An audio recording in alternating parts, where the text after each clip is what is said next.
soir, malgré tout l'oubli qui est instrumentalisé, qui est presque imposé sur la question syrienne, on revient à la Syrie avec 3 livres qui ont marqué ces dernières semaines, notamment le livre que je considère comme une encyclopédie de la crise syrienne, de la guerre syrienne, de la révolution syrienne, de la furie syrienne, qui s'appelle Syrie, le pays brûlé, avec le sous-titre qui me parle peut-être un peu plus, le livre noir des Assad. Ce livre va être le sujet principal de notre rencontre ce soir, mais ça ne va pas nous empêcher d'évoquer aussi un deuxième livre qui a été écrit par l'une des éditrices du premier livre, dans la personne de ma voisine à gauche, professeure Catherine Coquieux, qui s'appelle « À quoi bon encore le monde, la Syrie et nous ?»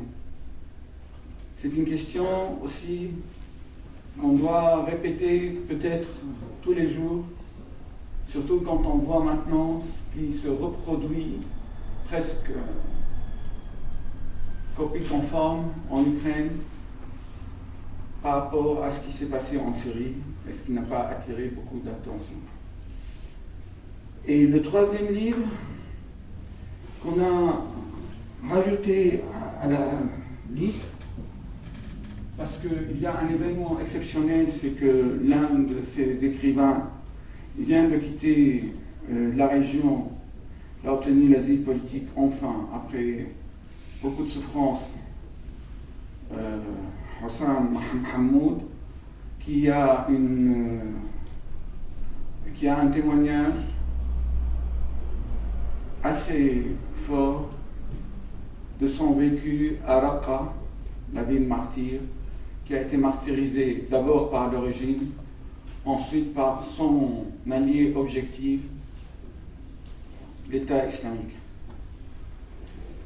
Et pour parler aussi de la mémoire et de la production littéraire et la production artistique, l'un des éditeurs du livre noir sur la Syrie et la famille Assad.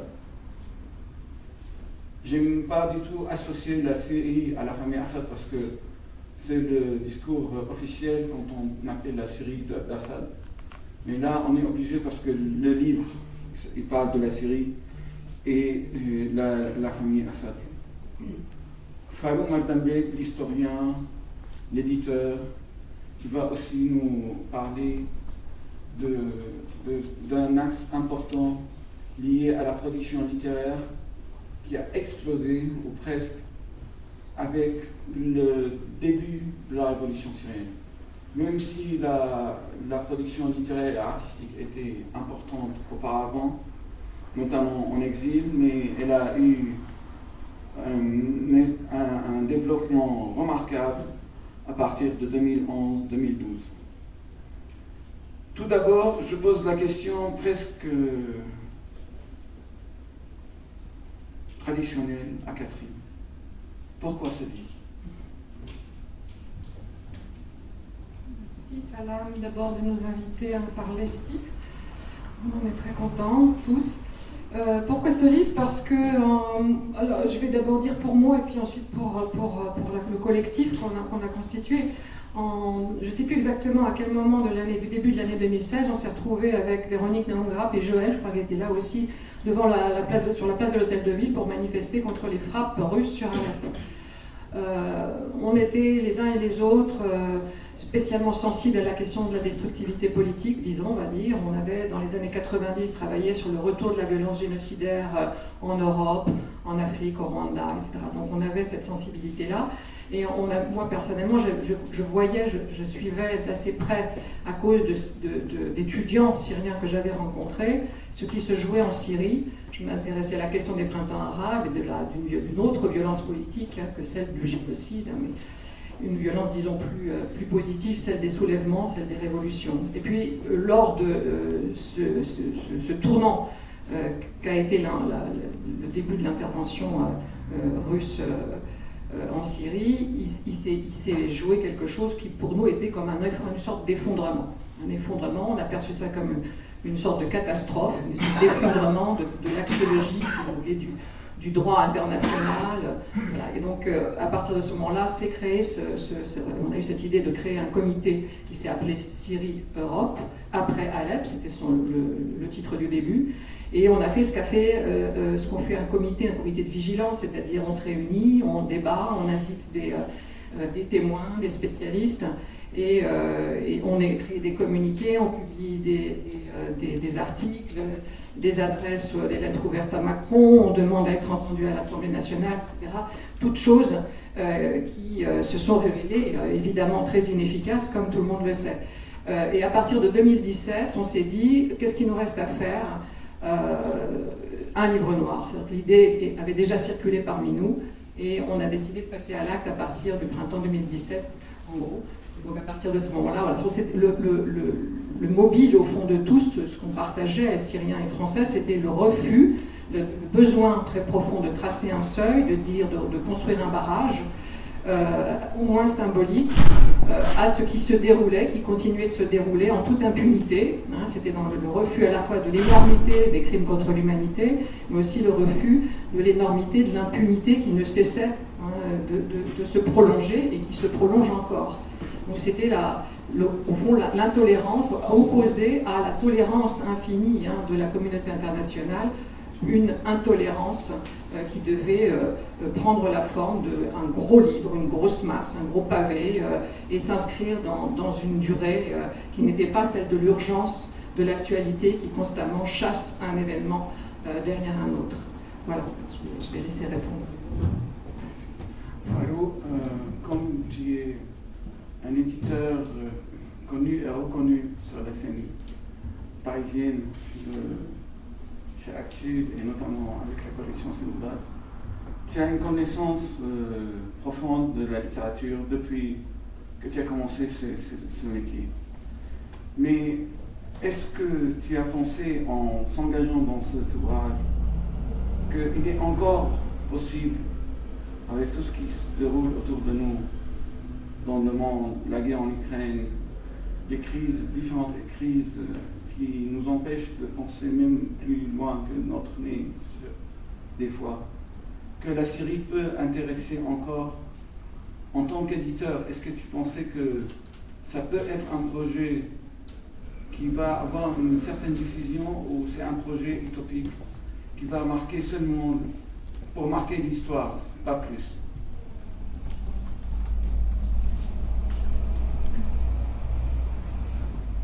Merci. Il est évident que pour l'opinion publique européenne, y compris française, chaque crise nouvelle sur le plan international chasse celle qui l'a précédée. Alors, on peut imaginer que maintenant, étant donné que tout le monde a les yeux tournés vers l'Ukraine, qu'on va parler moins de la Syrie. Mais en fait, ce qui s'est passé, c'est le contraire. C'est-à-dire que l'affaire ukrainienne a rappelé à un public de plus en plus large qu'il y a eu un antécédent, que les crimes russes commis en Ukraine avaient été, qu'il y avait eu une sorte de répétition générale dans un autre pays lointain, qui est la Syrie, et que c'était la première intervention de la Russie à l'extérieur des anciennes frontières de l'Union soviétique. Et en fait, les généraux russes n'ont pas hésité à dire, à se vanter qu'ils ont essayé, expérimenté plus de 300 armes de nouvelle génération en Syrie, et qu'il a proposé sur le marché des armes dans le monde. Bien entendu, on était tous, pas seulement, c'était pas juste une tristesse passagère, mais c'était une blessure profonde, surtout pour nous Syriens, de voir la Syrie disparaître des préoccupations des Français. On a oublié la Syrie complètement. Et cela a commencé, je crois, à partir peu à peu, ça a disparu un peu à partir de peut-être 2013, après que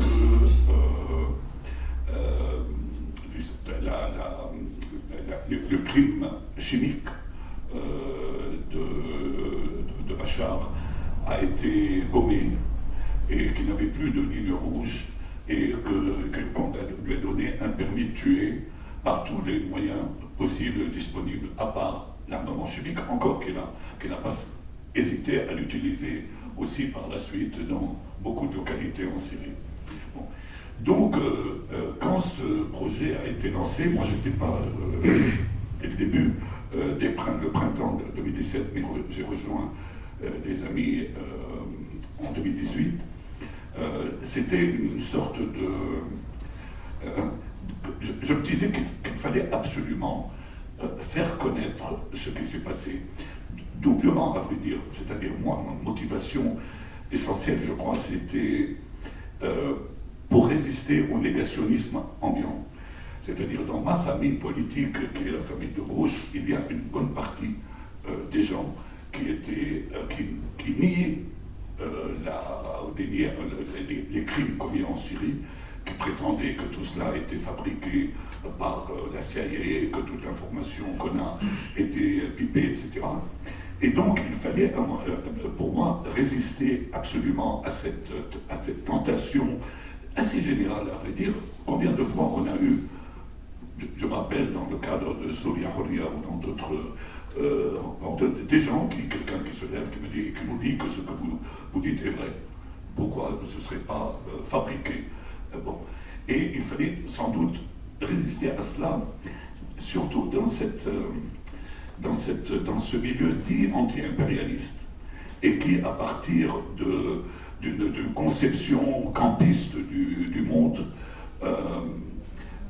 refusait de condamner, ou même de parler de ce qui se passait en Syrie. Donc, il y avait d'abord la motivation qu'il fallait documenter ce qui se passe, qu'il fallait donner au public français le plus de documents possible, le plus de livres possible aussi sur la Syrie, y compris d'ailleurs sur le plan littéraire. Bon, oui, les romans, les poèmes sont importants aussi pour faire comprendre ce qui se passait. Mais qu'il fallait donner quand même une information exacte, rigoureuse, bien référencée, et que c'était le moyen de résister à l'ère du temps, qui est celui de l'indifférence et du silence concernant les crises lointaines, notamment quand il s'agit, il faut le dire, notamment quand il s'agit, c'est le cas, quand il s'agit d'Arabes et de musulmans. Voilà. Merci Fallot. On me signale que j'ai oublié d'introduire mes invités, mais tout en pensant que le public les connaît très bien. Et je sais qu'on a un public aussi sur Zoom ou sur YouTube. Alors je fais tout ça très rapidement et je m'excuse pour cet oubli involontaire. À ma droite, c'est Joël Hubert, avec lequel j'ai travaillé un petit peu sur la réforme de la justice en Syrie quand il y avait encore de l'espoir. J'espère qu'on a toujours de l'espoir, mais bon, à un moment donné, on avait vraiment de l'espoir et on recevait des juges qui ont quitté le système officiel pour réformer l'avenir de la Syrie. Joël, il s'occupe beaucoup des questions du droit international humanitaire et les violations des conventions concernant les crimes contre l'humanité et les crimes de guerre. À ma gauche, c'est Catherine Coqueux, professeure de littérature comparée à l'Université de Paris Diderot. Elle a aussi travaillé sur plusieurs génocides et elle a son expérience. Je crois, vous me permettez, Catherine et Joël, vous deux, vous n'avez jamais été en Syrie, n'est-ce pas?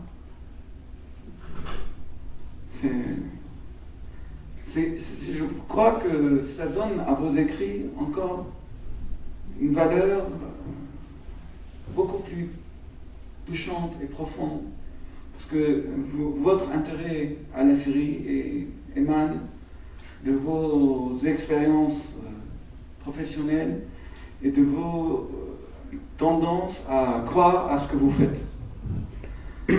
Farouk Mardambe, bien sûr, on le connaît tous, c'est notre doyen dans le travail, doyen dans l'humanité, doyen dans la lutte contre le despotisme.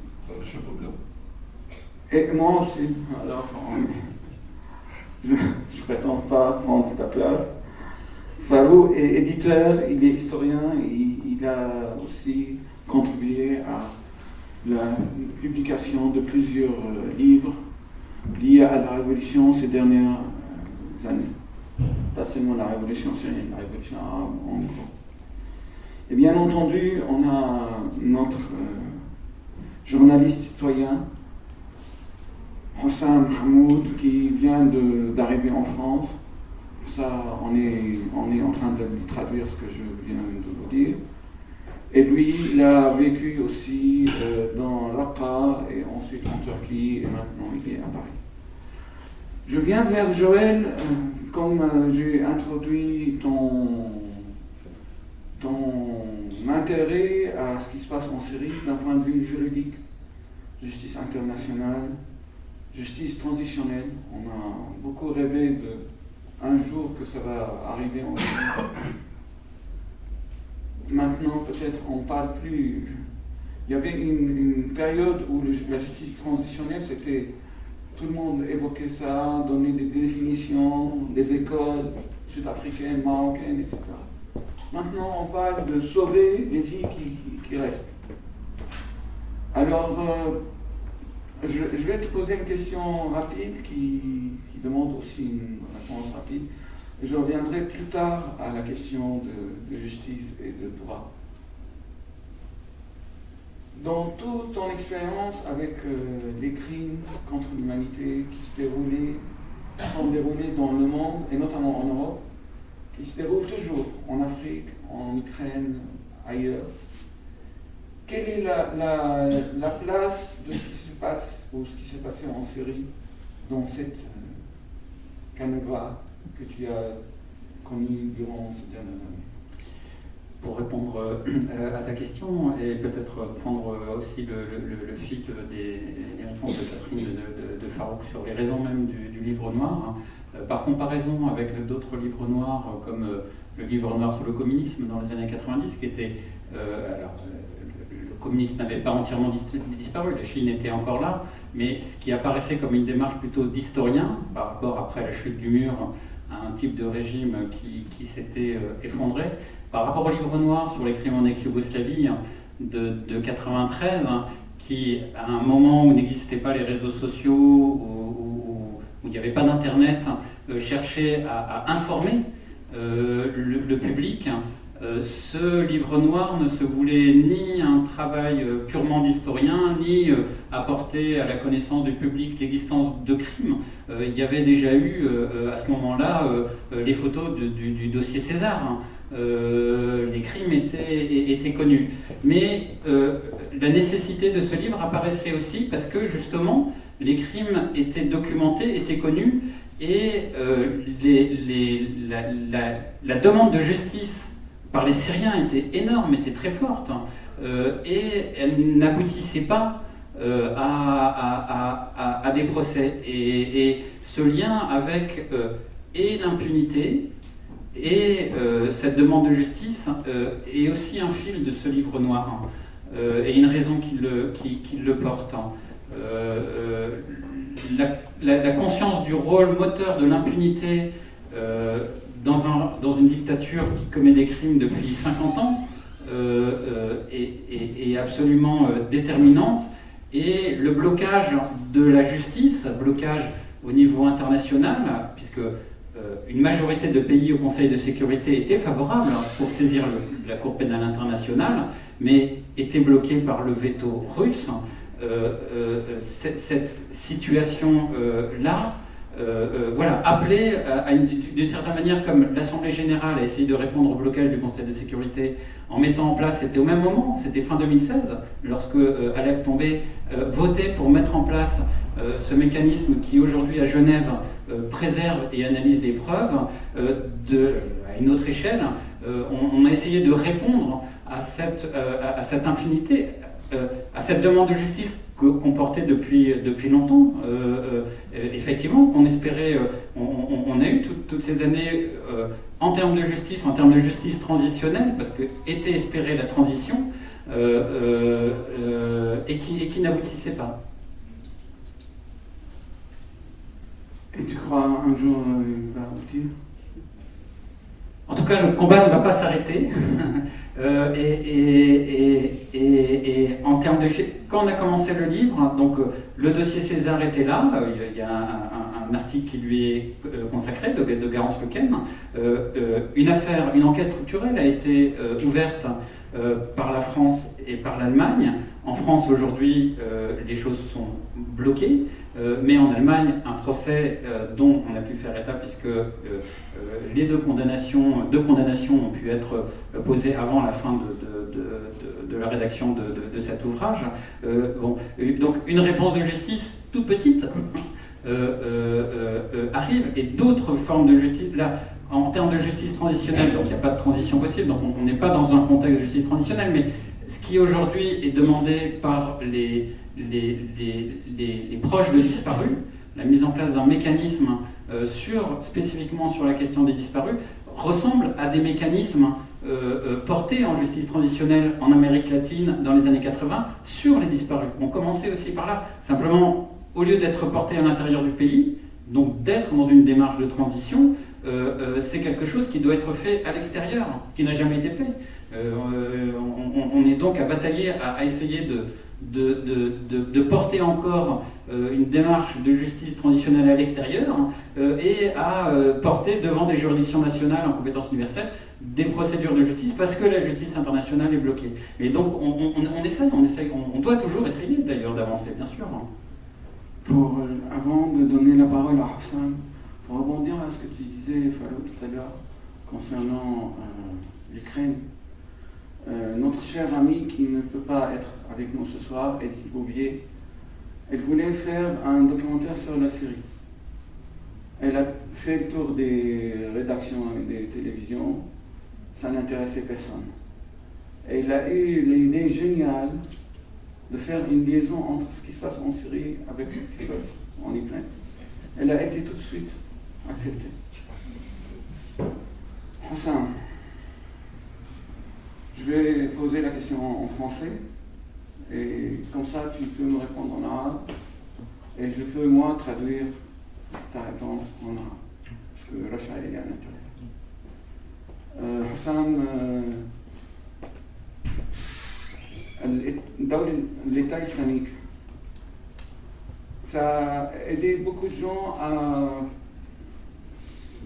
se débarrasser un peu du dossier syrien. Que ce soit parmi les opposants même, parmi les États européens, et notamment la France. Et on se rappelle, je ne sais pas si tu as entendu cette phrase très connue de M. Macron, quand il a dit notre ennemi c'est l'État islamique, c'est pas Assad. Ça restera dans l'histoire, ça va marquer l'histoire. Ah, ok.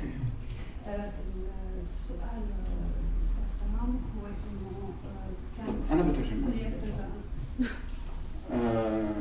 لأنه ما خلصت. كنت أشرح جملة يعني. Tout le monde était content d'avoir l'État islamique, à part le peuple syrien, bien entendu. Le régime, il a trouvé un bon prétexte pour finir avec les pressions étrangères, extérieures, quelconques.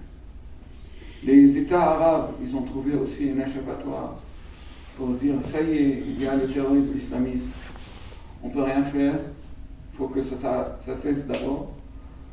L'Europe, ouf, il a eu un bouée de sauvetage, comme quoi on ne peut rien faire pour la Syrie. Parce qu'il y a les terroristes islamistes, il faut d'abord finir avec. Et après, il y a eu l'alliance occidentale, l'alliance américaine, etc., etc.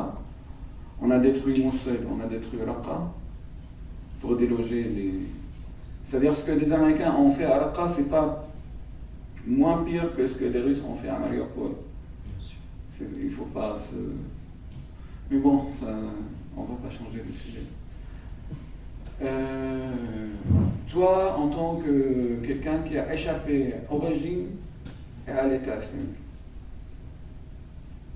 comment tu fais la part des choses pour ne pas être instrumentalisé et de limiter ton action dans la dénonciation de l'État islamique? Je traduis très rapidement.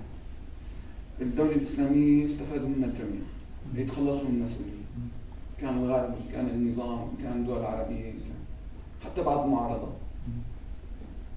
أنت كإنسان هرب أو تخلص من الدولة الإسلامية أو أنقذ نفسه ومن النظام ووصلت إلى فرنسا والإعلام الفرنسي كله بيركز على موضوع الدولة الإسلامية. كيف حتحسن تخرج من فخ أن تستخدم فقط للحديث عن الدولة الإسلامية وينسوك حديث عن النظام اللي هو كما قلنا حديث موضوعي لهذه الدولة الإسلامية؟ لكن بخصوص موضوع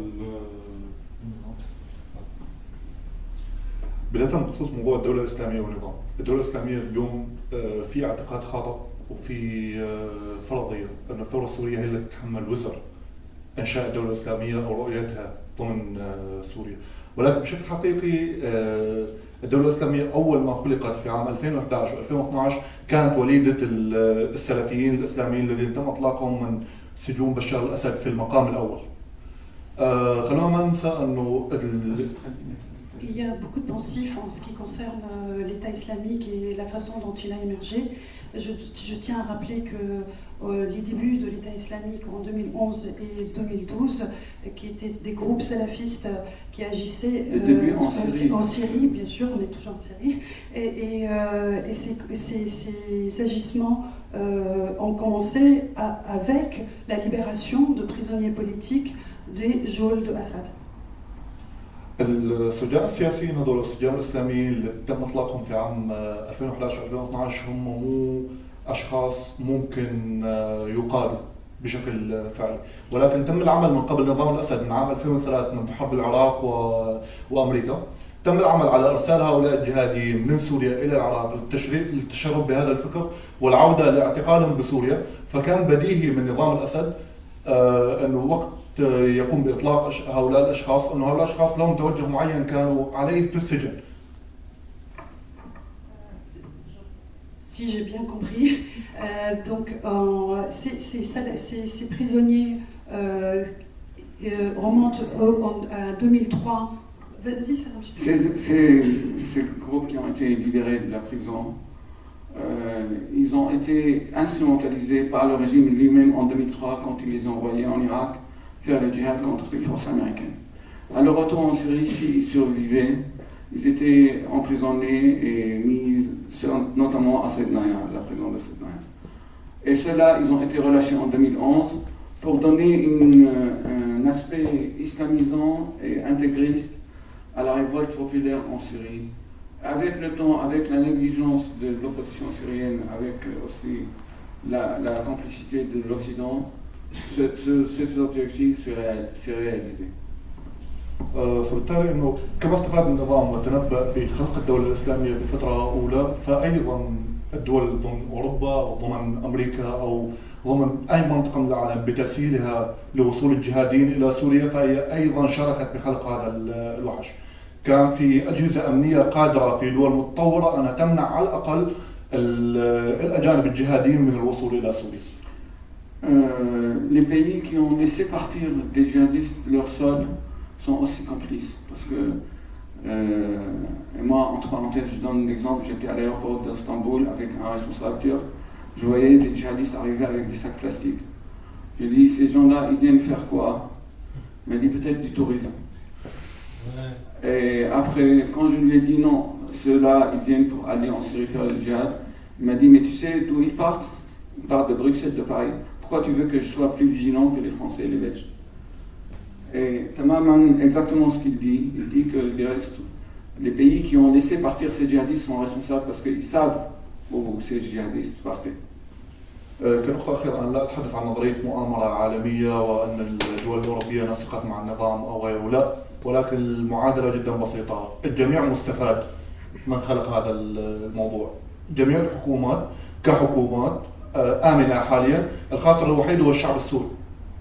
الشعب السوري الذي لبس بتهمة الإرهاب بشكل أول وحولت ثورته السلمية إلى ثورة إرهاب كما ادعى النظام بالأول، فصارت العملية عكسية. لما ادعى النظام أن الثورة السورية هي إرهابية، هو خلق الإرهاب لإثبات النظرية اللي كان يتحدث بها. Il dit, je ne parle pas d'un complot, d'une association entre le régime et les groupes terroristes, mais tout le monde est responsable. Les seules victimes, c'est le peuple syrien. Tout le monde a contribué à cette situation en laissant faire et en laissant aussi le régime développer sa répression.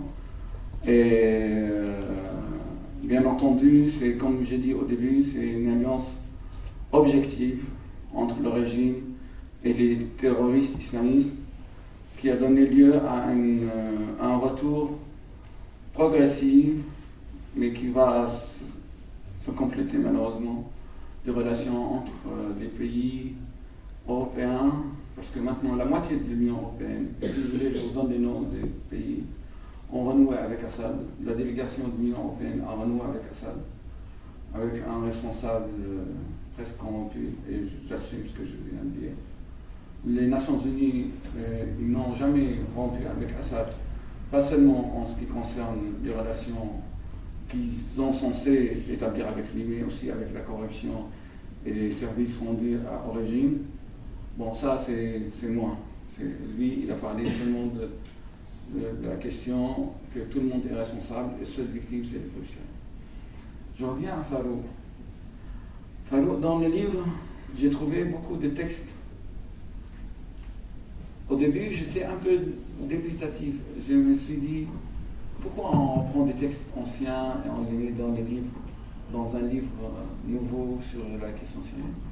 Mais quand j'ai lu quelques textes, dont celui de notre cher ami, mon père Perrin, sur Hama, quand j'ai lu les passages de Michel Serra sur l'état de barbarie, je me suis dit c'est très important d'inclure ces textes.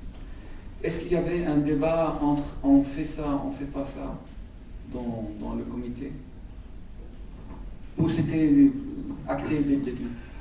Non, je crois que les deux textes de Michel Serra s'imposaient dans ce livre.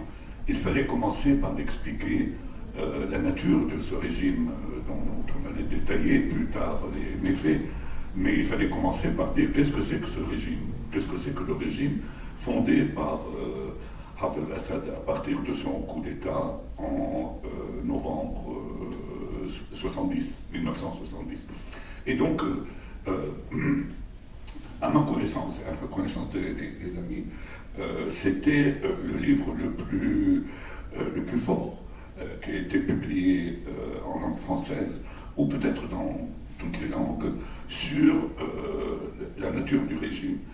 Et d'une certaine manière, Michel l'a payé de sa vie. Bon. Donc il fallait commencer par cela, mais après il fallait aussi montrer qu'il y a eu des interventions pendant très longtemps concernant la situation en Syrie que les gens ont oublié peut-être. C'est-à-dire quand on a commencé par exemple par un texte de Mustafa Khalifa. Bon, Mustafa Khalifa est celui qui a publié le texte le plus fort sur l'univers concentrationnaire syrien, sur les prisons en Syrie, le livre Al-Qawqa, la coquille. Bon, et il était sans extraire des textes de ce livre, mais il fallait commencer par mettre en évidence le personnage de ces anciens militants qui ont payé aussi 13 ans, 15 ans, peut-être 18 ou 20 ans de leur vie en prison, qui ont passé en prison de très longues années, et qui sont un peu les pionniers de la lutte contre le despotisme et le régime mafieux des Assad. puisqu'ils ont mené ce combat à partir des années 80. Et ainsi de suite, c'est-à-dire il fallait à chaque fois montrer que cette révolution déjà n'est pas partie de rien, qu'il y avait déjà des gens qui l'ont analysée et qui ont milité pour elle, qui ont précédé la génération qui a lancé, les jeunes qui ont lancé le mouvement en 2011. Et donc, nous avons, dès le début, pensé qu'il fallait avoir des textes qui s'échelonnent sur toute la période. Merci. Oui, avant, je vais te poser une question pour que tu enchaînes. D'accord. Ton livre, À quoi bon encore le monde? C'est très, très personnel. Et c'est écrit d'une manière très littéraire. Et d'un pays que tu n'as pas connu. Tu as connu ces gens, ces hommes, ces femmes, ces victimes. Tu as connu sa littérature. Mais le pays lui-même, tu ne l'as pas connu. Comment tu as géré cette relation avec l'inconnu? Pas mal. Je voulais juste répondre justement en tant que Française à ce que disait, enfin à compléter ce que disait Farouk, parce que à plusieurs reprises, en fait, on a hésité en effet à reprendre des textes qui avaient déjà paru, pas seulement les grands textes des classiques littéraires en fait, mais des articles que chacun d'entre vous connaissait, et surtout vous, les Syriens. Et moi, je dois dire qu'assez systématiquement, j'ai insisté en disant « Non mais d'accord, vous les connaissez très très bien, mais pour le public français, c'est pas du tout la même chose. Donc il faut vraiment reconstruire cette sédimentation des pensées, des réflexions, des informations, de telle sorte que le public français aussi puisse accéder à cette histoire et ne pas se noyer dans sa complexité objective. À propos de cette complicité objective, tout à l'heure tu disais, Salam, l'État islamique a arrangé tout le monde. Tu exagères toujours un petit peu quand tu parles, c'est ça qui est très bien d'ailleurs. Mais on ne peut pas dire évidemment que c'est pas vrai. Enfin, c'est-à-dire que le djihadisme mondial a terrorisé tout le monde. L'opinion, bien sûr que c'est devenu une aubaine politique pour certains, parce que ça simplifiait les choses. Mais pour moi, ce qui reste très très important comme enjeu, c'est justement de montrer que cette guerre contre le terrorisme, cette guerre forcément internationale contre le terrorisme, a complètement éclipsé la signification pourtant très importante pour nous tous, puisqu'il en allait de la démocratie dans les pays arabes, la signification de ce soulèvement et de cette révolution. Donc pour moi, un des enjeux fondamentaux de ce travail, et aussi de mon livre, ça a été d'essayer de surmonter cette espèce d'énorme barrage psychique, intellectuel, politique, que tout le monde se mettait, au fond, en tout cas en France, du fait aussi des attentats terroristes en France, pour parvenir à retrouver quelque chose de l'inspiration morale, politique, culturelle, artistique aussi de ce soulèvement. Et ce que j'ai essayé de faire dans le livre, dans l'essai, c'est essayer de montrer que ces valeurs-là, bien sûr, avaient été totalement écrasées, anéanties, liquidées par la violence inouïe du régime, mais qu'elle tentait de se survivre ou même de se renouveler dans une manière d'hériter de cette révolution, quoique défaite, et de se réadresser à un monde qui pourtant avait fait la preuve, en tout cas au niveau politique, avec ce fameux dispositif onusien épouvantable, qui n'est capable de rien en réalité. Donc il y avait un autre monde à qui on pouvait s'adresser pour simplement restituer un horizon de sens. C'est ça le monde en fait, c'est pas seulement le monde politique, la communauté internationale, c'est en fait comment on peut habiter cette terre ensemble avec autre chose qu'un horizon d'anéantissement, d'absence d'espoir pour tous. Parce que pour moi, le grand problème de ce tournant qu'a été la guerre en Syrie, c'est un tournant mondial, c'est un tournant pour nous tous. C'est-à-dire que ça montre que quelque chose est advenu dans l'histoire qui n'aurait jamais dû advenir. Bien sûr, ça n'est pas la première fois, mais ça advient d'une manière particulièrement terrible en termes justement de confusion, d'effacement, d'oubli, et d'impunité. Et c'est aussi ça qu'il faut arriver à contrer en construisant aussi, en allant aussi chercher ailleurs, chez ceux qui ne sont pas seulement dans la guerre contre le négationnisme, mais faire la guerre au négationnisme, c'est pas seulement démonter les discours, c'est aussi construire du sens ailleurs. C'est ça que pour moi qui est très important, c'est de saisir ce que font les gens quand ils vivent ces situations terribles sous le siège. Hein, l'un des chapitres est consacré au journal de Samira Al-Khalil. Et qu'est-ce qui se passe quotidiennement? Qu'est-ce qu'on éprouve? Qu'est-ce qu'on pense? Que deviennent les sentiments? Que deviennent les perceptions? Que devient le corps? Que devient l'horizon? Je pense l'espoir, le désespoir, c'est tout ça qui mérite d'être regardé de très très près. C'est-à-dire qu'il ne s'agit pas de dire oui, bon, il y a une littérature, bon, de témoignages. Non, il s'agit d'abord de voir ce que les Syriens ont non seulement témoigné, mais pensé et pensent et tentent de construire de sens à partir de cette expérience d'un anéantissement, d'une liquidation qui n'est pas seulement celle d'un peuple, mais de valeurs en fait, qui devraient pourtant être partageables, partagées si un monde doit exister. Mais j'aurais préféré connaître la Syrie avant, autrement, pour d'autres raisons, bien sûr. Oui, je pense maintenant que tu la connais presque par cœur. Même dans l'imaginaire. Ouais. Joël, on dit qu'il y a plus que parmi les réfugiés syriens en Europe, il y a aussi des gens qui ont commis, pas seulement les gens liés au régime, mais des gens qui participer à des groupes armés de résistance ou autres qu'on accuse d'avoir commis des crimes. Les poursuivre, ça sème un peu de doute et de sentiment d'injustice au sein de l'opinion publique, des masses qui soutiennent la révolution. Je ne dis pas les gens qui ont vraiment travaillé sur la justice, sur les droits, sur les conventions.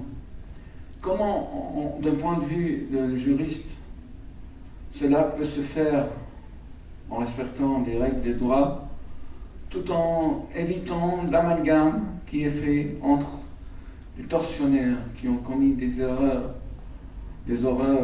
et qui ont massacré un peuple, avec des gens peut-être qui ont dérivé dans leur pratique militaire, mais qui n'étaient pas vraiment des criminels de guerre, si je peux dire ça.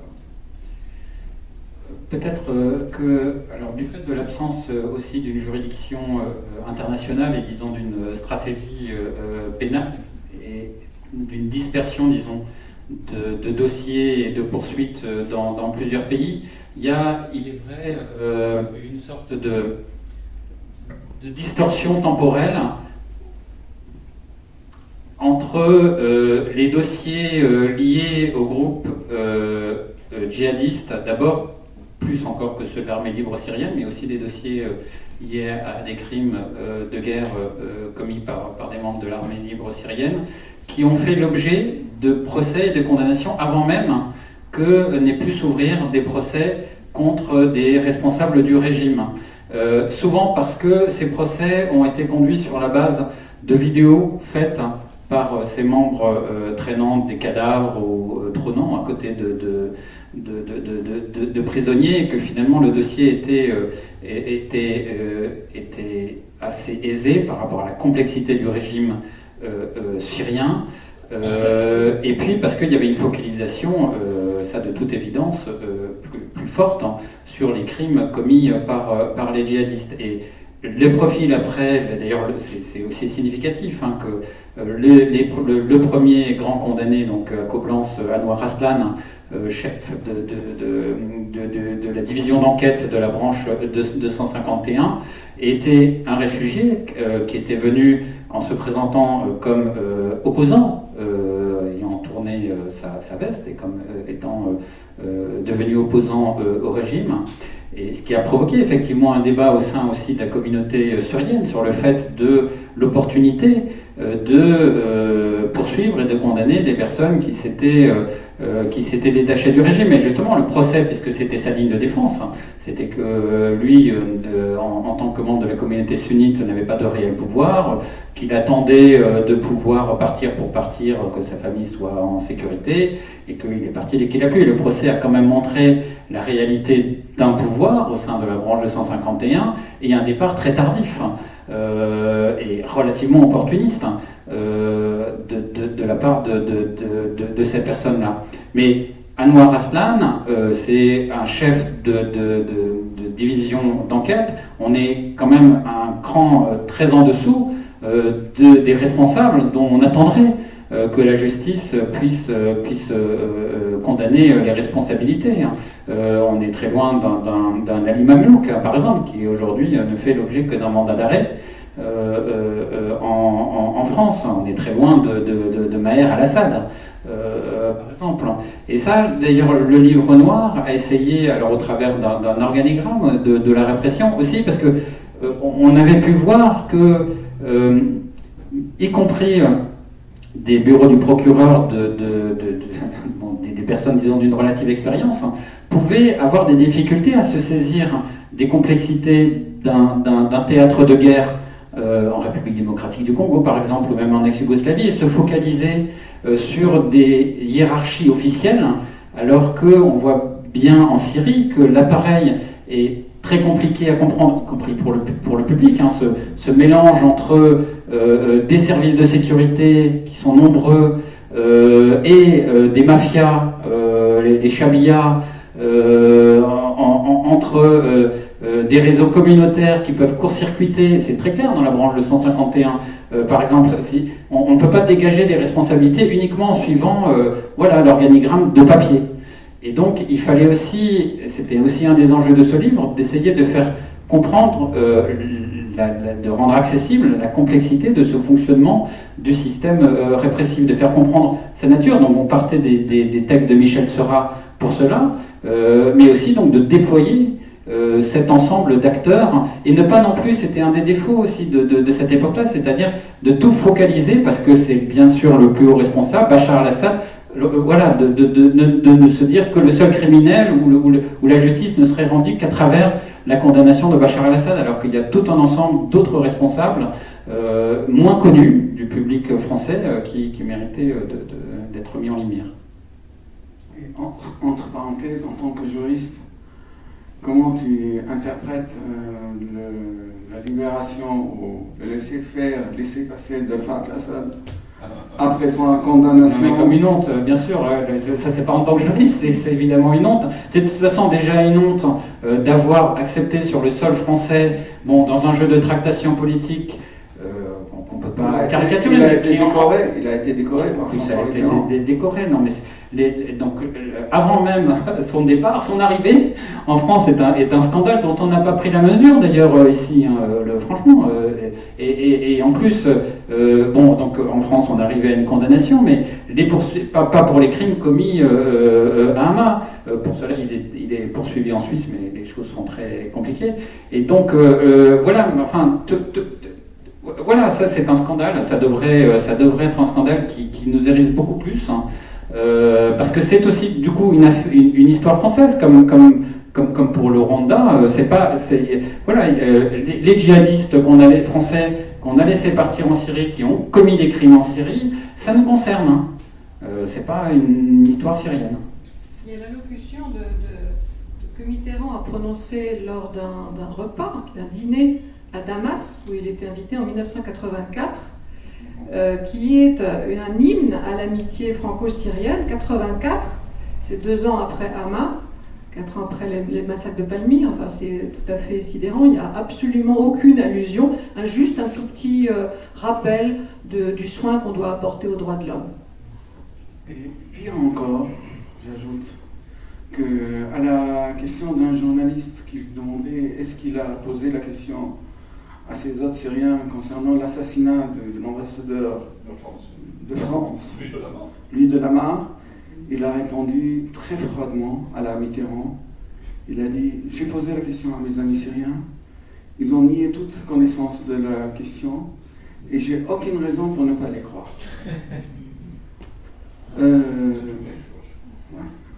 حسام أنت كسوري je traduis après.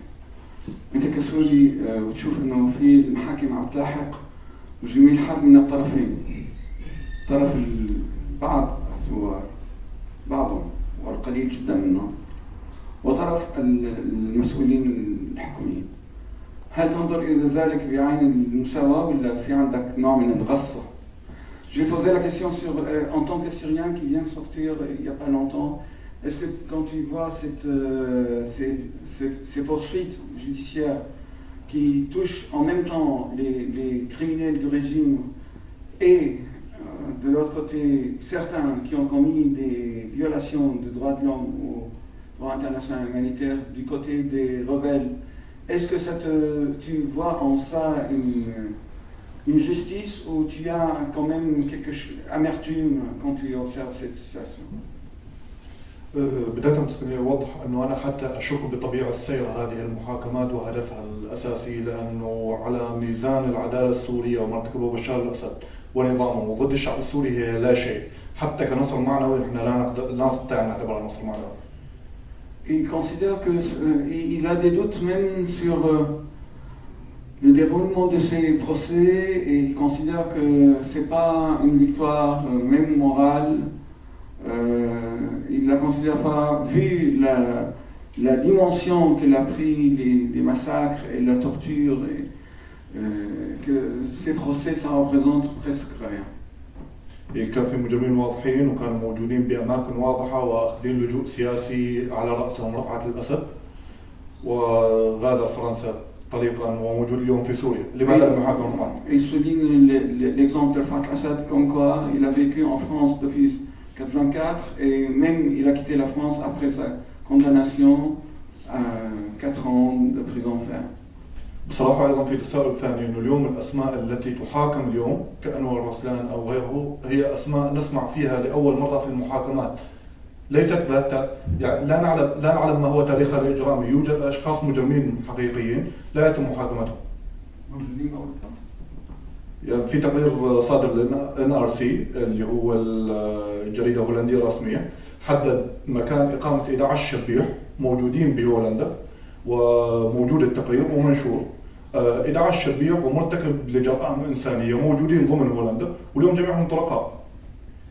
Bon, là, on reprend la conversation sur le procès dont je vais le souligner tout à l'heure, d'un responsable de la division d'enquête dans une section de sécurité. Il dit, Hussam, que pour la première fois, on a entendu parler de ce monsieur quand il a été présenté devant la justice allemande. C'est-à-dire, ce n'est pas l'un des fameux, des célèbres, parce qu'en Syrie, malheureusement, on connaît presque tous les gens responsables effectivement de la torture et des assassinats massifs. Anwar Ruslan, on n'a jamais entendu parler de lui auparavant, d'après ce que dit Hassan. Et alors moi je lui ai dit, il a ajouté qu'en même temps il y a beaucoup de criminels de guerre qui vivent tranquillement en Europe. Je lui ai dit, donne-moi un exemple. Il a dit qu'un journal hollandais, il a mentionné la présence de 11 criminels de guerre syriens en Hollande. Il a même donné leur adresse et ces gens-là ne s'inquiètent de rien. Alors bon, ça je le laisse pour les enquêteurs. Il n'y a pas d'enquêteurs parmi nous, mais peut-être quelqu'un pourra transmettre ça aux enquêteurs. Je reviens vers Catherine. Parce qu'on va terminer et on va laisser le public vous interroger. J'ai joué le rôle presque. Et après, il y a une séance de dédicace, parce qu'on a les 3 livres que je viens de mentionner qui sont disponibles pour la vente et être dédicacés par les auteurs. Catherine, est-ce que tu crois que on a fait le livre? Maintenant, on fait autre chose? Ou est-ce que tu crois qu'on va continuer à faire, pas des livres, mais des démonstrations d'intérêt quelconque à cette question. Est-ce que dans notre intérêt en tant que Syriens, en tant qu'être humain, de continuer à rappeler je n'arrive même plus à qualifier, la tuerie syrienne, en mettant l'accent sur les relations avec d'autres crimes, d'autres génocides, d'autres faits historiques où il faut la traiter séparément? Et quelle est la meilleure solution, la plus efficace? Je n'ai pas de solution, moi, d'abord. Ce qui est sûr, c'est qu'on ne va pas s'arrêter, c'est pas possible. C'est des crimes imprescriptibles, donc ça s'inscrit dans un temps qui est malheureusement ouvert. Et les livres, c'est des livres qui sont destinés à faire produire d'autres livres. Le livre noir, il est destiné à ce que d'autres prennent le relais, et j'espère que ça va se faire, y compris peut-être sous la forme d'un documentaire. On vient d'apprendre que peut-être Arte allait faire quelque chose. Et d'autres, et les lecteurs, moi je suis toujours touchée quand, même si c'est des proches, des collègues, des amis qui disent avoir été bouleversés par tout ce que on porte à leur connaissance et qu'ils ignoraient souvent complètement, et ça produit de véritables commotions en fait. Ce sont des bouleversements très profonds, et ces bouleversements très profonds, on ne peut pas tourner des pages, ça n'existe pas en réalité, tourner des pages. Par contre, ce qu'on peut faire en effet, c'est travailler et retravailler à cette chose tellement difficile, en effet, d'élaborer des liens entre ces événements, entre les gens qui les ont vécus et qui sont issus d'horizons différents. Mais c'est d'ailleurs en partie ce que font déjà les Syriens eux-mêmes. Si on lit le travail de Yassine Al-Saleh, toute sa réflexion sur le monde, c'est aussi un extraordinaire effort qui a une dimension utopique, mais qui est parfaitement concret, pour créer ce qu'il appelle lui-même une communauté de pensée qui dépasse même la diaspora syrienne, qui soit une manière de tenter de relier des parties du monde qui ne communiquent pas les unes avec les autres, et de même qu'il s'est penché de très près sur la production relative à la Shoah, ce qui n'est pas banal pour un Syrien après tout, sans cesser d'être d'ailleurs extrêmement pro-palestinien et très très critique à l'égard d'Israël. Je crois que c'est aussi très important. Donc ça, ce travail-là, au fond, il le fait. Il parle aussi de plus en plus souvent du Rwanda, donc c'est inévitable en fait. Et je connais une jeune Syrienne qui est allée au Rwanda pour essayer d'arriver à comprendre comment faisaient les Rwandais pour vivre après cette tuerie quasi fratricide, parfois intrafamiliale. Donc je pense que toutes ces expériences, ce sont des expériences catastrophiques, mais lorsqu'elles sont vécues, quand elles sont en fait observées de près, éprouvées et pensées, ça permet toujours de reconstruire des liens entre des histoires éparses, sporadiques, discontinues. Et c'est ça aussi le monde, la question du monde. Merci beaucoup Catherine.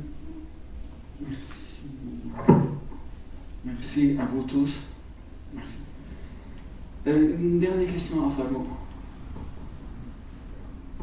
Tu crois que ce livre... Bon, une question composée. La question c'est, est-ce que tu crois que ce livre va être lu par les politiques? Et la suivante, est-ce que tu penses l'offrir à Jean-Luc Mélenchon?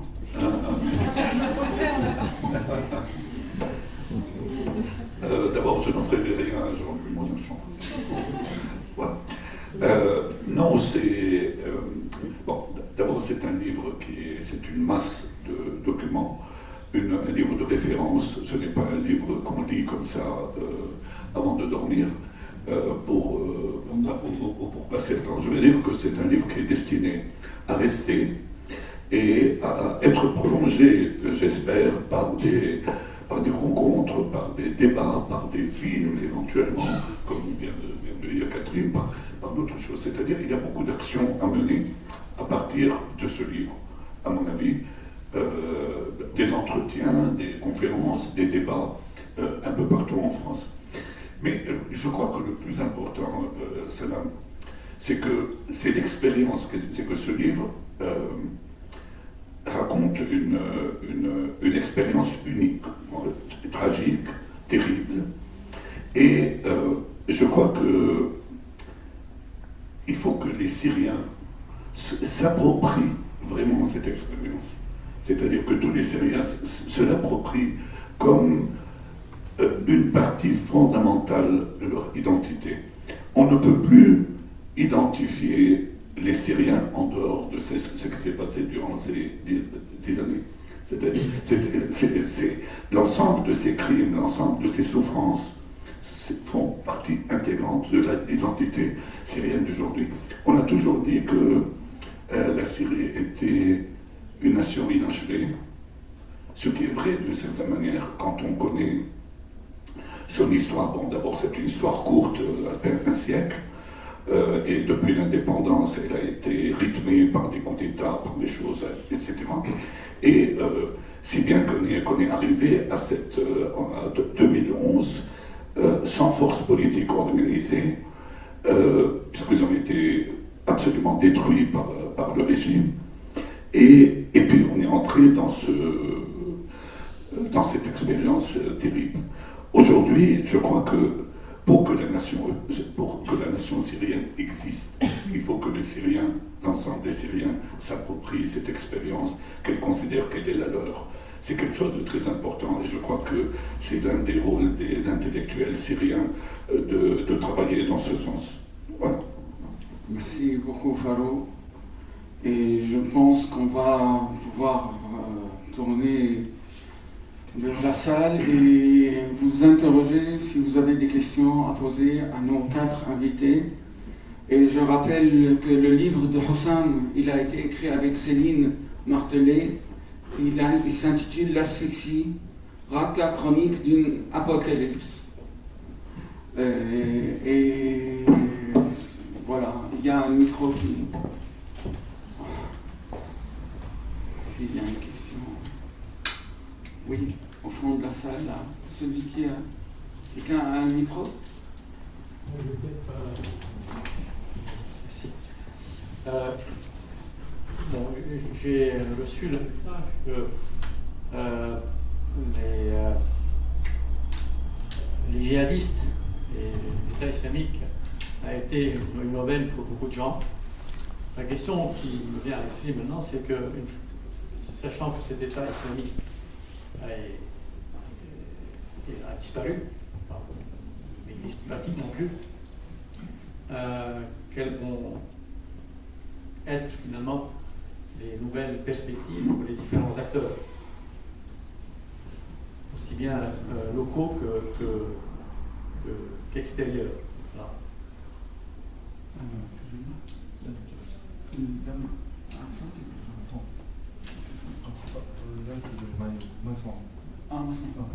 أقول إنه إذا ذكرت إنه الدولة الإسلامية انتهت أو تقريبا انتهت. من بعد انتهاء الدولة الإسلامية، أوكي، اللي هي كل الناس استفادوا من يعني كانت مثل ما بيقولوا قميص عثمان لأغلب الفرقاء. السؤال هلا طيب هذه الدولة طوينا صفحتها، شو المستقبل؟ أو بتعتبر إنه الورقة ما انطوت بعد، الصفحة ما انطوت؟ طيب بس خليني خبرك انه من نهايه سبتمبر يعني من شهر ونصف الدوله الاسلاميه بشمال شرق سوريا نفذت 37 عمليه اغتيال وتفجير. هاي مو اسم دوله منتهيه ولا اسم تنظيم زال خطر. الشغله الثانيه، اليوم الدوله الاسلاميه بحد ذاتها او اسم داعش بحد ذاته كما ذكرت سابقا هو استثمار. في كثير اشخاص عم تستثمر اليوم موجوده ضمن الدوله. خلصت الدوله il insiste pour dire que, contrairement à ce qui est répandu, l'État islamique n'est pas fini. Territorialement, peut-être, il y a plus de concentration géographique, mais elle est dispersée partout. Elle contrôle l'est de la Syrie, notamment la nuit, et le matin, c'est les forces kurdes. Il dit que depuis septembre, on a noté plus que 37 opérations d'assassinats ciblés commis par l'État islamique dans le nord-est de la Syrie. Alors, c'est pas pour Hussam, l'État islamique n'est pas fini. في نظري مهم انه ليش يتم التوصيف على الاستثمار؟ النظام السوري استثمر ضمن هذه الدوله، دول التحالف الدول 84 اطلقت عمليه وتوحدت ودعمت ميليشيا موجوده بشمال شرق سوريا وهي ميليشيا عسكريه سلمت حكم مدني في المنطقه وتم صرف اموال من اموال الشعب الاوروبي من اموال الشعب الامريكي على هذه الميليشيا. Alors le régime, on a bien vu, le régime syrien a bien profité de cette Libye, mais aussi l'alliance occidentale, les alliés qui ont créé, ils ont renforcé une milice militaire et ils lui ont donné le contrôle de toute une zone civile et en dépensant des millions, voire plus d'argent pour faire face à cet État islamique. Et le résultat, ce qu'il vient de dire tout à l'heure, que l'État islamique continue à commettre des opérations ciblées. ايضا في نقطه اخيره بس في سباق حقيقي على الاجانب الموجودين بشمال شرق سوريا. في نساء موجودات بمخيم الهول بمخيم الروج. الدوله داعش لا زالت قادره على اطلاق فاند ريزينجز او تمويل وتهريبهم من المخيم. تهريب هذه النساء من المخيم هو سباق بحد ذاته لأن النظام بكثير من الأمور محتجز نساء بلجيكيات وفرنسيات وذوات جنسيات أمريكية كلها كروت ضغط للمفاوضة عليهم في وقت ما. Si j'ai bien compris. Il y a beaucoup, c'est-à-dire il parle de la présence des femmes dans un camp contrôlé, des femmes européennes dans un camp contrôlé par les milices kurdes, et que l'État islamique arrive à les libérer contre des sommes quelconques. Il y a la corruption, bien entendu, et que l'État syrien en même temps détient des otages, des femmes européennes détenues par le régime syrien pour pouvoir négocier التفاوض عليهم بشأن شو؟ بشأن الحصول على التفاوض كما تم التفاوض على السجناء الجهاديين السابقين فقط لاحتجازهم أو قتلهم أو إطلاق. Voilà, négocier sur ces femmes européennes qui sont aussi du côté du régime. هل النساء الأوروبيان عند النظام كمان جهاديات؟ نعم. Alors ce sont des femmes aussi de l'État islamique. Et il y a une partie qui se trouve chez les milices kurdes et une partie qui se trouve chez les milices Assad. Et tous les deux les utilisent pour négocier, avoir des acquis ou des bénéfices quelconques. فجوابا على سؤال صديقي انه المستفيد الوحيد من انتهاء الدولة الإسلامية لو انتهت هو الشعب بس ما حدا سأل إذا الشعب استفاد ولا لا. Le seul bénéficiaire de la fin de l'État islamique, si il y a une fin quelconque, c'est le peuple syrien, et comme personne ne se soucie de l'intérêt du peuple syrien, l'État islamique il est encore toujours là. Merci beaucoup. Si je peux juste ajouter en complément à cette réponse, l'État islamique est toujours là et le régime de Bachar al-Assad est toujours là aussi.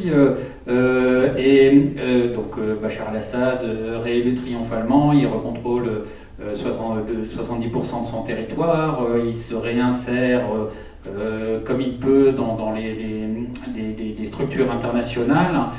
Son pays est en fait finalement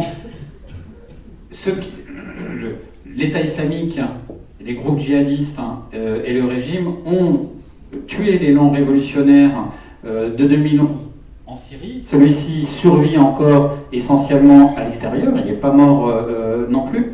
On a un régime qui est très présent, qui est lui aussi d'une certaine manière présent et affaibli. Il est complètement dépendant du soutien russe et iranien en particulier, et puis du positionnement turc.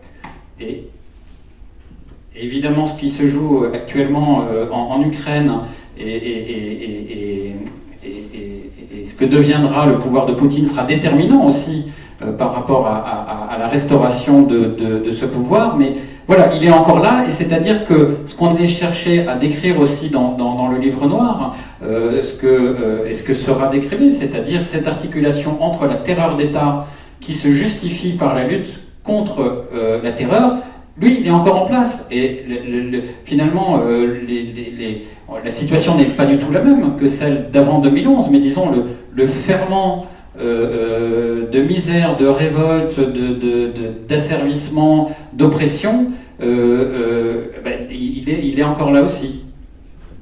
Michel. Oui. Pour rebondir un peu ce que dirait Farouk et aussi Joël, pour nous, le problème de mobiliser l'opinion française, en disant le livre, on va le donner à Mélenchon, est-ce qu'on peut le donner aux politiques et est-ce que les politiques vont le lire? Aujourd'hui, ils ne le liront pas. Actuellement, il y a deux choses qu'il faut, je crois, si on veut continuer à travailler et à soutenir le peuple syrien. La première chose, c'est le plaidoyer pour les crimes de guerre, les crimes contre l'humanité, la compétence universelle, d'adapter la juridiction française avec la levée des verrous pour effectivement, s'il y a des criminels, qu'au moins qu'ils ne puissent pas repartir. Et c'est sûr que le frère d'Hafez el-Assad, il n'était pas condamné pour des crimes de guerre, des crimes contre l'humanité, c'était de la corruption. Si on l'avait condamné pour tous les crimes de guerre et crimes contre l'humanité, il aurait pu quand même partir à cause des verrous qui existent actuellement dans le droit. Donc il y a un travail qui peut être fait au niveau effectivement du plaidoyer sur les crimes de guerre, l'autre travail au niveau des politiques pour le soutien au peuple syrien et à la révolution syrienne et faire en sorte qu'on n'arrive pas à ce qu'un jour que ce régime que l'ambassade à Damas soit réouverte et que Bachar soit réhabilité, c'est très difficile. Moi je vois les contacts qu'on peut avoir avec les politiques français, ils nous disent « nous on comprend rien à l'opposition syrienne. Racontez-moi, qui sont-ils ?» Moi, je ne peux plus maintenant, j'en suis incapable. C'est-à-dire tout ce travail de fond qui a été fait ces derniers temps au niveau des politiques, du ministère des Affaires étrangères, même jusqu'à l'Élysée, on était quand même reçus. Là, on ne peut même pas être reçu parce qu'on ne sait pas quoi dire. On ne sait pas quoi dire. Donc je crois qu'il y a véritablement un travail de réorganisation. Enfin, moi je parle de soins de nos Syriens, c'est bien loin de là, mais vraiment il faut qu'il y ait une clarification de l'opposition démocratique qui ne soit pas... voilà, ça c'est très important. À bon entendant, quelqu'un veut réagir à ça ou... Non. C'est vrai, mais si je peux être l'avocat du diable pour 2 secondes, après 12 ans de massacres, de torture, et de peur et de souffrance, et de tout ce qui va avec, il faut avoir des anges désignés par les dieux, par un seul Dieu, pour pouvoir continuer à représenter dignement et d'une manière efficace l'opposition. C'est pour être l'avocat du diable.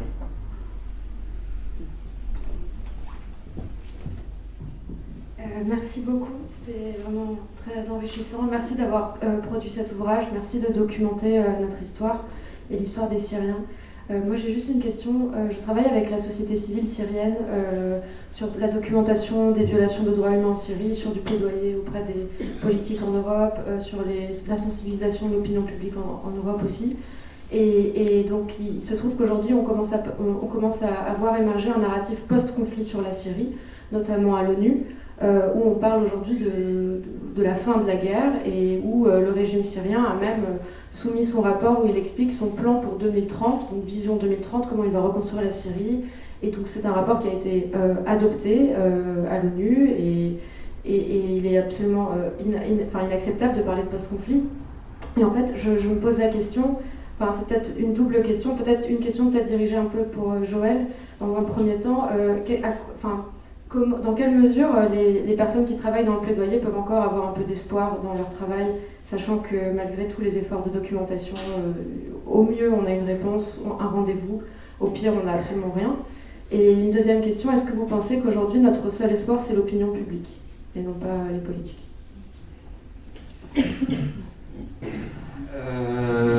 Non, l'opinion publique est un ressort, mais évidemment il faut quand même malgré tout passer après par des actions politiques et des actions judiciaires qui ne sont pas que politiques. Et on ne peut pas être que dans la mobilisation, dans la sensibilisation à l'opinion publique, mais c'est important évidemment de la faire comprendre, y compris parce que les politiques sont malgré tout sensibles à l'écho qu'ils reçoivent des opinions publiques. Non, je dirais que peut-être il y a beaucoup de raisons de désespérer évidemment devant la situation.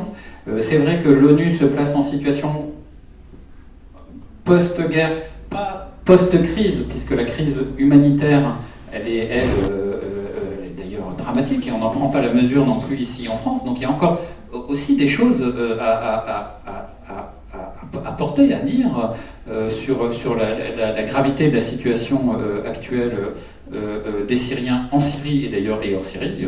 Mon voisin est le premier à le savoir. Mais je dirais dans le réservoir d'espoir où on peut puiser, il y a, alors le livre noir aussi essaye de montrer que la révolution politique, il s'agissait de renverser un régime, d'aspirer à plus de démocratie. Cette révolution politique, elle était portée par une révolution aussi culturelle, et que la résistance au régime était aussi une résistance intellectuelle, artistique, et que finalement, ce que montrent d'ailleurs les prisonniers des prisons de Hafez et de Bachar, c'est que, y compris en produisant de la poésie, c'est-à-dire qu'ils savent résister aussi par la culture. Et les témoignages eux-mêmes, on a des témoignages grâce à Racha Abazia de l'association qu'elle avait mise en place, Syrie LMD. Peut-être l'association elle-même aujourd'hui ne fait plus de travail, mais ce qui a été récolté là est un acte de résistance au régime. Et tant que le régime sera là, finalement, ces témoignages sont un acte de résistance. Encore, c'est pas de l'histoire, c'est pas du passé, c'est pas une archive qui dort dans des tiroirs, qui ne doit intéresser que pour comprendre ce qui s'est passé il y a quelques années. Et comme Farouk disait qu'il fallait que les Syriens se réapproprient aussi d'une certaine manière leur histoire, il faut que les Français s'approprient cette histoire qui n'est pas que syrienne. Et les échecs, enfin, parce qu'il y a des échecs en Syrie, Shamsi Sarkis, lorsqu'il raconte cette expérience des journalistes citoyens de création d'une agence d'information, montre comment les dispositifs européens, entre autres, ont complètement asphyxié la part d'activisme politique au nom d'une neutralité apolitique, etc. Il y a des leçons à tirer pour nous de cet échec en Syrie, parce que cet échec en Syrie, aujourd'hui c'est un échec en Ukraine, demain ce sera un échec ailleurs. Donc voilà, tout ça, il y a énormément de choses à dire, à faire, et donc bien sûr que la situation est très démoralisante, hein, mais je pense qu'il faut puiser là où on peut les forces pour continuer et gagner ce qu'on pourra. On ne gagnera pas tout, mais on essaiera de gagner un peu. Oui, je suis tout à fait dans le sens de Joël. Ce qui me frappe aussi, c'est... Il y a la dimension politique et il y a les autres dimensions culturelles, bien sûr. Au niveau politique, ce qui frappe, c'est justement la dépolitisation des choses, en fait, au sein de l'ONU. Lorsqu'on observe aujourd'hui l'espace de négociation qui existe encore à propos de la Syrie, tout se joue sur l'aide humanitaire. Il n'y a plus que l'aide humanitaire, et ces débats ont pris un tour d'un sordide extraordinaire. C'est-à-dire que le débat, c'est ce qu'on essaye de négocier, c'est une aide humanitaire, pas sur un point, mais sur deux, une aide humanitaire qui dure non pas 6 mois, mais 1 an, et c'est presque irréel de lire les débats, enfin d'observer les termes dans lesquels on discute quoi, de ce qu'on peut encore obtenir. Donc c'est une espèce de caricature de la négociation qui n'a plus rien de politique. Évidemment, devant cette dégradation du politique, moi ce qui me frappe, c'est comment, justement, c'est dans la résistance culturelle, artistique, que la dignité se reconstitue. Pour moi, ce qui se passe en Syrie, c'est vraiment le crachat à la face de l'humanité. C'est pour ça que ça concerne tout le monde. Et les sujets syriens sont pas seulement des sujets... Enfin, je veux réapproprier la dimension de subjectivité politique. Ça suppose, comme disait Farouk, de se ressaisir de cette histoire. Et ça suppose aussi, justement, de tourner le dos, en quelque sorte, à ce sordide politique qui infeste la communauté internationale, et d'arriver à produire autrement, autre chose, exister autrement, de faire exister un autre monde, justement, à partir de ces liens qui passent par le langage, par la forme, par la beauté qui reste là, de la vie, malgré tout. Et je pense que c'est très important aussi que... C'est ça aussi, la résistance, en fait. C'est arriver à être encore joyeux quand même sans espoir, à la limite. Même sans espoir politique immédiat, en tout cas. Oui, bonsoir. Déjà, je voulais vous remercier pour votre ouvrage. Pardon, j'ai pas trop de voix. Et je voulais juste savoir, puisque du coup, Joël et Catherine, d'après ce que j'ai compris, vous n'avez jamais été en Syrie. Ça marche, oui. Je voulais juste savoir pourquoi, du coup, vous étiez mis à travailler sur la Syrie. Qu'est-ce qui fait que, et vous disiez tout à l'heure, Joël, que ça peut être désespérant, et je peux le comprendre. Qu'est-ce qui fait que vous continuez aujourd'hui à travailler sur ce pays, en fait, qui est dévasté? Voilà, c'est une question qui... J'ai fait une question et je peux répondre tout de suite. Donc je réponds tout de suite. C'est un peu ce que je disais tout à l'heure au tout début. C'est-à-dire que quand c'est trop, ça va trop loin, c'est trop terrible, c'est trop destructeur de tout, qu'on ne peut pas vivre avec, en fait. On peut pas se détourner, c'est impossible. Alors, bien sûr, ce n'est pas le seul endroit du monde où il y a cette histoire. Moi, il se trouve que j'ai fait des rencontres, j'ai rencontré donc des étudiants, comme je disais. Une étudiante en particulier qui m'a demandé, c'était en 2011, j'étais à Paris 8, elle m'a demandé, elle voulait travailler en master sur l'humour dans le soulèvement syrien. Et moi, je ne connaissais pas. Elle m'a ensuite donné de la doc, des livres, des images, et je me suis mise à absorber. Parce qu'en fait, rencontrer ces gens qui avaient été, qui sont pas seulement des survivants de ce régime épouvantable, de sa violence inouïe, mais de cette révolution, et qui ont encore cette ardeur, c'est-à-dire que même si elle est abîmée, même si elle est amère, il y a une espèce de flamme qui, moi, m'a totalement bouleversée. Donc c'est ça que je trouve incroyablement précieux. Je trouve incroyable les Syriens, moi j'en reviens pas en fait. Je ne sais pas comment font les exilés syriens lorsqu'ils se retrouvent dans un dîner en ville à Paris. Je les vois faire, je me dis mais comment ils arrivent à sourire, je trouve ça assez incroyable. Donc il y a comme ça aussi peut-être la découverte aussi d'un monde pour moi, en fait, une culture très, malgré tout, multiculturelle, enfin même cette espèce de diversité très particulière qui existe dans la société syrienne. Il y a quelque chose de fascinant, même si ça a si mal tourné politiquement. Il y a des potentiels incroyables, culturellement, artistiquement, intellectuellement. Et moi, je crois profondément à ça. Enfin, je suis sûre que tout ça va... Déjà, de toute façon, la productivité, la créativité des Syriens est incroyable de par le monde. C'est un phénomène exceptionnel. Donc, je ne sais pas si c'est un espoir, mais en tout cas, c'est nourrissant. Pour moi, c'est très nourrissant. Moi, ça m'a... Quand on me dit... Farouk, il me dit l'autre jour, on a une dette envers toi, mais moi, non. Enfin, j'arrive même pas à comprendre ce que ça veut dire, parce que j'ai tellement reçu de choses, quoi.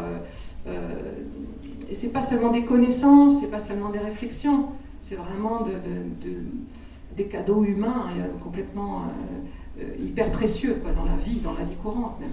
J'en profite, puisque je suis dans un quart d'heure émotion, à remercier Marc Hakim et Claire Poinsignon qui sont là tous les deux. Ça fait très très plaisir de les voir, ça fait longtemps qu'on ne s'est pas vus, parce qu'ils ont été vraiment... Mais à toutes les réunions, ils ont été là, présents, hyper actifs, hyper productifs tous les deux, dans toutes les réunions. Et puis Naïla Mansour, bien sûr, qui n'a pas pu venir ce soir, mais qui a été aussi fondamentale dans ce travail collectif. Juste un petit peu de poil à gratter. Comme ça, en passant, tu as aimablement cité l'article sur Hama qui était reproduit. Ce que je voulais dire, c'est que quand cet article est paru, zéro réaction. Depuis que j'ai pris le dossier syrien, en 1992, j'ai écrit des dizaines d'articles sur la répression, sur l'univers carcéral, sur la torture. Dès que le livre La Coquille est paru, j'en ai rendu compte. Jamais une ONG, jamais un institut de recherche, jamais, je ne parle même pas de l'Institut du monde arabe, lorsque j'ai publié un livre avec des chapitres sur l'univers carcéral syrien, il n'y a que Farouk qui m'a invité une fois, zéro, mais tu étais le seul, personne ne m'a jamais invité à... Mais c'est pas simplement pour discuter, simplement pour me dire, mais c'est incroyable ce que tu racontes, on ne savait pas ça, c'est incroyable que ça se passe comme ça. J'ai donné, par exemple, j'ai parlé du centre de torture syrien au Liban, à la frontière syro-libanaise. J'ai donné le nom du tortionnaire en chef, pourquoi on le surnommait comme ça, comment il accueillait à chaque fois les prisonniers qui arrivaient toujours de la même façon par un coup de karatéka au corps ou au visage, etc. Jamais un jour quelqu'un m'a envoyé un mail, quelqu'un m'a téléphoné pour me dire mais on peut en discuter, rien. C'est-à-dire que toutes ces années, Sednaya et Tadmor n'ont pas été créés pendant les événements, pendant la guerre syrienne. Ils sont bien antérieurs et ils ont été documentés, et j'ai essayé de documenter bien avant. Mais c'était toujours un peu un travail en solitaire. Alors bon, ça fait partie du job, hein. Moi je me plains pas et j'ai vraiment aucun souci de travailler en solitaire. Mais quand même, quelque part, j'en ai un peu, ça n'a pas d'importance, hein, j'en ai un peu souffert quand même. Parce que tu as l'impression d'avoir écrit pendant toutes ces années dans le vide absolu et d'avoir intéressé absolument personne. En tout cas, personne ne s'est manifesté, ou alors sur les doigts, je ne suis même pas sur les doigts d'une main. Voilà, c'est juste ce que je voulais dire. Et j'ajoute que tu as aussi écrit des papiers intéressants, très importants, sur Rafat Assad, sur sa bande qui se trouvait à côté de Paris, dans un amont, qui se trouve toujours là-bas. Et je crois que personne n'est venu te voir pour te dire est-ce que tu peux nous inspirer. Oui, encore une fois, ce n'est pas des félicitations, c'est simplement avoir un contact, échanger des informations, communiquer, pour me dire, voilà, faire en sorte que je sois senti moins seul, même si la solitude, ça fait partie, encore une fois, du job. Hein, voilà. Merci. Oui, peut-être. Alors, beaucoup de témoins doivent aussi ressentir l'impression de crier dans le désert, ou d'avoir témoigné et finalement que leur témoignage ne reçoit aucune réponse à la hauteur de ce qu'elle devrait être. C'est d'ailleurs une des questions qui traverse aussi ce livre, l'invisibilisation même de la population syrienne. Et c'est un piège d'ailleurs qui semble aujourd'hui se réouvrir. C'est vrai, on sent très clairement dans nos institutions l'intérêt temporaire qu'à un moment donné les images de crimes avaient permis. Et bien voilà, c'est vrai, aujourd'hui l'Ukraine prend la place et on voit, comme on l'a vu aussi pour la Bosnie-Herzégovine d'ailleurs, et pour d'autres théâtres de guerre, cette indifférence qui préexistait, qui a été secouée, qui ensuite revient.